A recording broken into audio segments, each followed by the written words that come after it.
Hello and welcome to Eclectic Enchantments Jewellery tutorial. Today we're going to be making something from the 1930s. You can see a picture of it. It's a Cartier pearl bracelet, but we're going to make it a little bit different. Ordinarily we'd use these beautiful pearls. But today I wanted to do something different as always and bring it up to date, but I wanted to do something a little bit rocky. So we're going to use purple and yellow. Yellow, I suppose, inspired by Easter, and we're going to use pearls, freshwater pearls in yellow, and there's a couple of purple ones in there, and then these beautiful little skulls that are made from magnesite and then they're dyed. We've also got some connectors. We've got, this is a clasp, so it's a four-way connector, 4 on each side, and then you just pull it apart, so that's a good way to connect. And we're going to use these little spacers as well. You're also going to need some crimp beads and your pliers. Okay, let's get started. So the first thing I should really try and do is get the camera still. We're going to need some beading wire as well. I forgot to mention that. I'm just using a silver tiger towel. That will do the trick. Beading wire is a really thin wire that's encased in plastic, and it's really the best thing to use with pearls because pearls are so tiny and they have the smallest bead holes, so it's easier to put them through. So what we want to do is to come up with a bit of a pattern. So I'm going to work a pattern out first and then we'll put it together. So here's the design I've come up with. It's a bit jumbled on the base, but it's going to be a series of skulls and pearls, and then a row of pearls, another row of pearls with a central line going down the middle. We need a couple of extra in each side there, and a centerpiece I felt it needed, and the same on the other side, and then obviously we'll put the clasp on the end, and we'll probably put another row of pearls around the clasp. Okay, so the first thing to get started with is to figure out how big a wrist you're going to do it for. So you can do this two ways. You can either wrap it around your wrist, which I tend to do, take a bit extra, and then because we've got 5 strands here, cut 5 strands.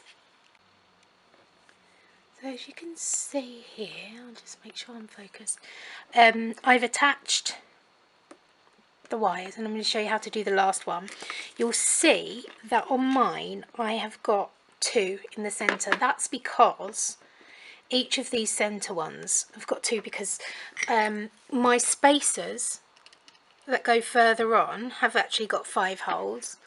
So to make sure that the end result is central, I'm going to need 2 wires to go through the one so that it lines up, it pulls evenly.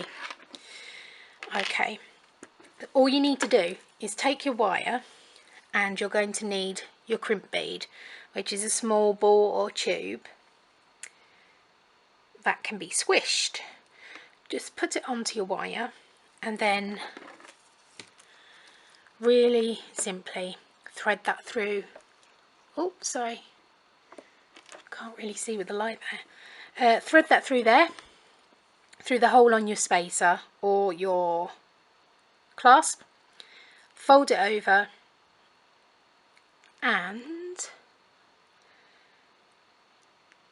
poke it back through the crimp bead. It's really hard to do it at this angle, not being able to see properly. There we go. And then just pull that tight, and you want to push the crimp bead so that it's flush, but there's a little bit of give with the loop that the wire's going through. The next thing that you need to do is to take your pliers and squash your crimp bead. Make sure it's nice and tight. Some crimp beads are quite flimsy and will break easily. Some are big. Most of them are perfect, and you can just put a little ball or piece of decoration. Some beads are big enough that the holes will go over them and hide them, but generally they don't really cause a problem. And that's your clasp. So the first thing that I want to concentrate on is to do in the central line, and that's really easy because all we need to do is to take each of our beads. Now hopefully our yellow pearls are going to go nice and smoothly over. Yes, they are, because tiger tail beading wire is so thin, it makes it much easier so to get it through. And then what we just need to do is to tidy that up. Now, as I said, we can tidy up the clasp at the end, so there's no need to worry about that. And then on the same 2 pieces, or single if you're using a 5 spacer, 5 hole clasp, is to thread on the other pieces of the central line. Okay, so we've got our first set of beads on, and sorry, that's my phone. And I've pointed all the skulls towards the centre. It's up to you entirely how you do that. Okay, so the centre line is already finished, and what I've done is I've made up one side of this part of the bracelet, and it's just a simple repeating pattern with 2 skulls in the centre. You can obviously do whichever pattern you want, and the skulls that I've used on the outside are slightly smaller, little diddy ones. So all you need to do is to take, if you're doing the same process as me, is to take these 2 together and then thread on your first bead, and obviously in this case it's a yellow pearl. I've just secured this with a clip as well so that they don't fall off. If we put another one on the end of that one, there we go. So you just want to make sure that that fits in nicely where you want it to sit, and then just carry on with the repeating pattern on the 2 strands. Okay, so now we've got both sides done. That is the first half of the bracelet, and the next thing that we want to do is to add on the spacer. And you can see with the spacer that it's got 5 little holes in my case, and it's got a couple of diamonds on the top. So all you need to do is thread each of the wires through, and if you do them in order, it'll obviously keep them nice and neat. And it gives a bit of detail, and it also, as the name of them suggests, it provides a spacing element to the piece. So it gives you a chance to create a centerpiece that's separate from the sides, I suppose. But they can be quite handy as well for keeping wires in check, like these ones, which are a bit, because they're so long, they're a bit flippy floppy everywhere. If you can hear that noise in the background, that is my husband, who is loading the dishwasher.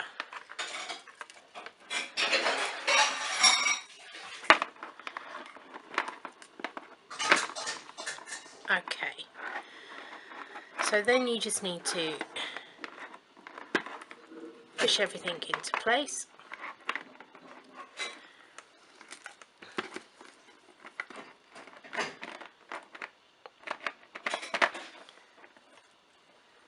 And that's the first part, and you're ready then to make the centerpiece.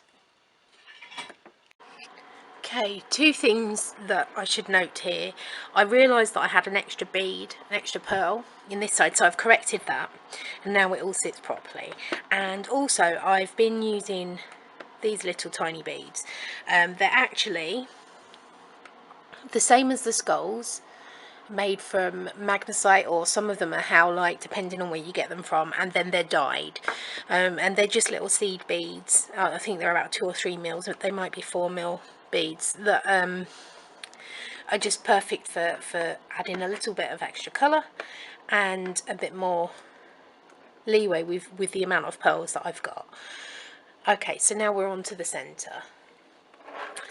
And what we want to do with the centerpiece is decide what we're going to do, as we laid it out before, and then start building it like we have the egg. Okay, so for the centerpiece, I'm going to do the outer parts are going to be yellow, and then we're going to do the central part, which has got more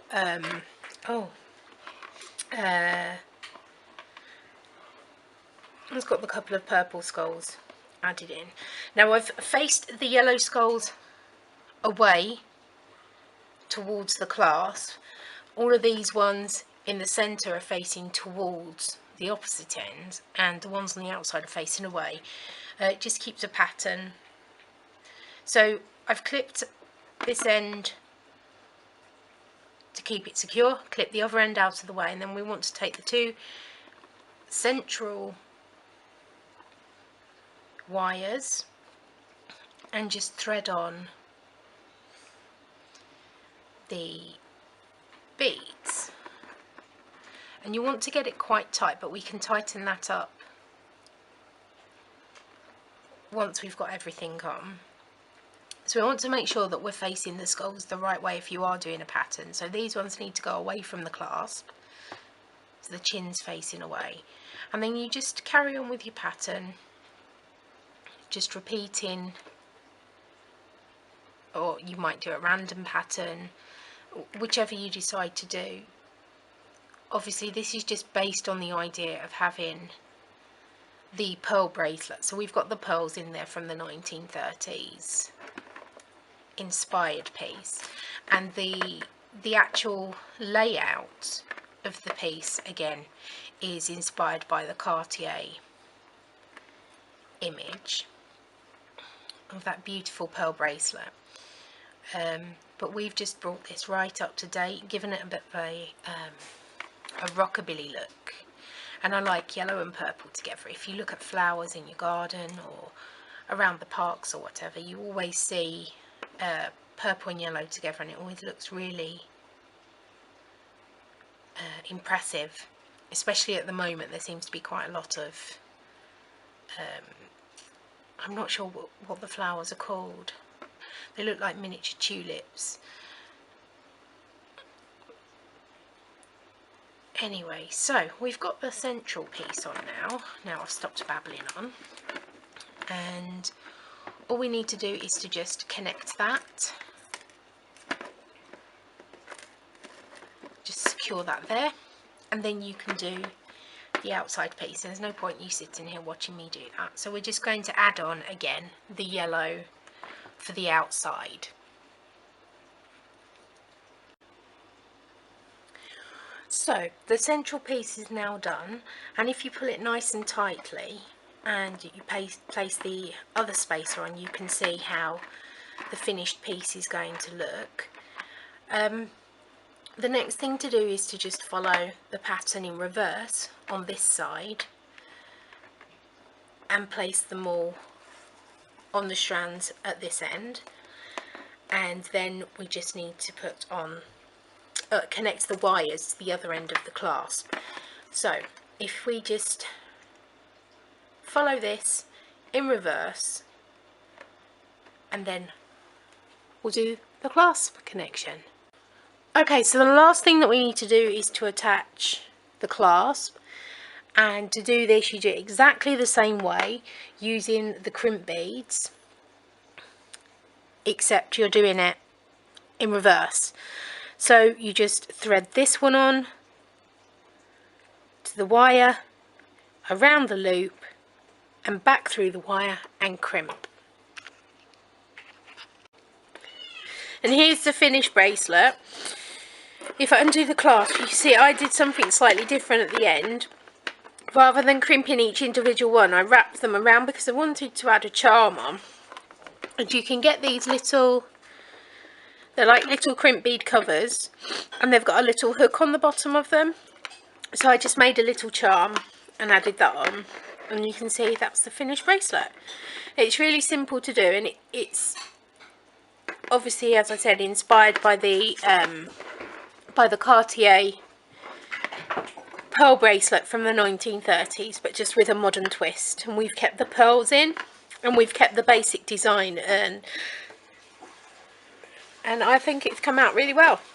And this, you have to keep this a secret, this is going to be hotting its way over to Chelsea, as it's her birthday soon, and that's who I made this for from the very beginning, the idea that I had, because she likes skulls and purple. So there you go, that is the 1930s jewellery tutorial from Eclectic Enchantments. Thank you for watching, bye!